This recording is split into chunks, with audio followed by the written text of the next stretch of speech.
జగన్మోహన్ రెడ్డి వీళ్ళకి గుర్తొచ్చాడు. అరే అరే అరే మన పొట్టోడున్నాడు తాడేపల్లిలో, పొట్టబ్బాయి. ఈ పొట్టబ్బాయిని పెట్టుకుంటే 9,000 కాదురా, మనం ఇంకొక 50,000 మెగావాట్లు పెట్టినా వాడు కొనేస్తాడు. అవసరం ఉన్నా అవసరం లేకపోయినా కొనేస్తాడు.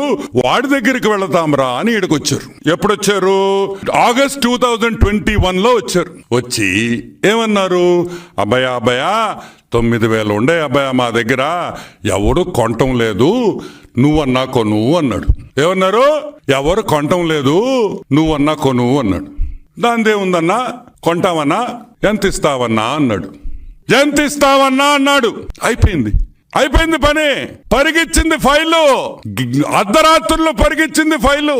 ఐఏఎస్ ఆఫీసర్లు నిద్రపోకుండా 1 గంటకు పోయి సంతకాలు పెట్టారు. పాప బాలినేని వాసు నిద్రపోతుంటే లేపారు 1 గంటకి.